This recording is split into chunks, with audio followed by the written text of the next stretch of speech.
Hello kaibigan, and so welcome back to my channel and welcome back kaibigan.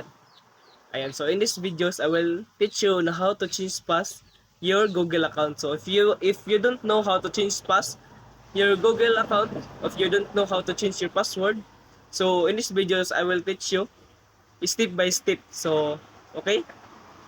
So station kayo dyan kaibigan, and ito po ay tuturuan ko kayo step by step. So ayan. So ito na kaibigan, tuturuan ko na kayo at hindi ko na papatagalin. Ayan, so ito na kaibigan. So station, sit back and relax. So hello kaibigan. Ayan. So in this videos, I will teach you on how to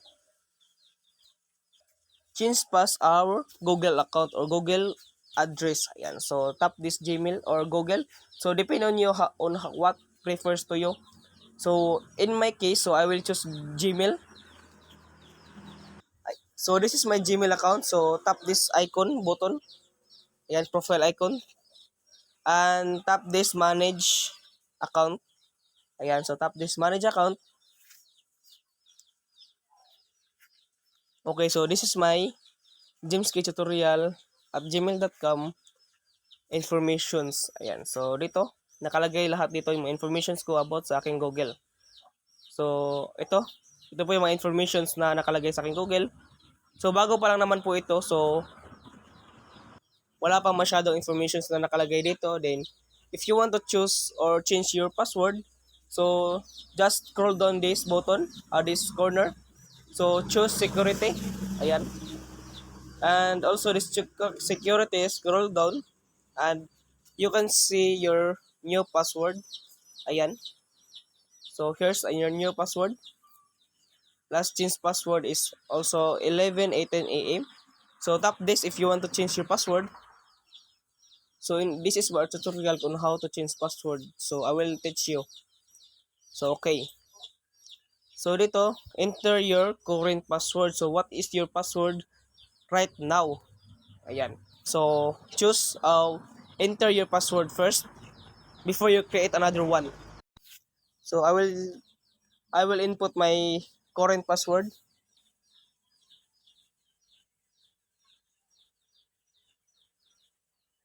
Okay, just tap the.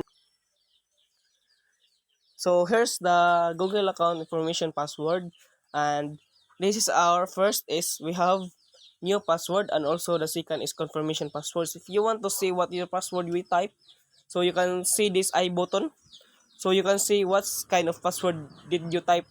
Ayan, so like this.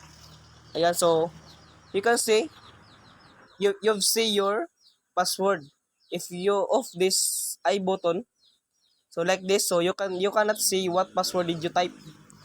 Okay, so first is okay, so we will input our new password. So remember that you will input your new password is we have new characters, 8 characters here. So we will need 8 characters to make our new password strong, and also combine of numbers. So lagay ko lang po yung aking password. Yung new password ko po, lalagay ko po dito. So something like that. Ayan, so I'll already post. Nalagay ko na po yung aking bagong password. So pasensya na sa English ko dahil hindi pa ako masyadong magaling. Ayan, so here's our next one. So confirm your new password. So okay, so tap this I button if you can see what type password did you type. Okay, so ulitin lang po natin kung ano po yung nilagay natin dito sa ating new password. So I will type this. So something like that, and also if you are agree with the password that you created, then tap this change password. Ayan, so here's you can see password change successfully. So yun, successful na po yung pag-create ng ating another password. So change password successfully. Ayan po yung nakalagay dito. So dito, keep your account protected. So if you want to continue your account informations to your Google account, so just tap this get started button. If you want to exit or go back to our homepage, so dito tap close button. So in my case, I will tap this get started button.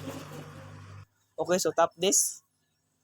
So here's my security check up. So I will input this phone number and recovery email for another protected of my account. So if I lose this Gmail, so I have my recovery email or phone number.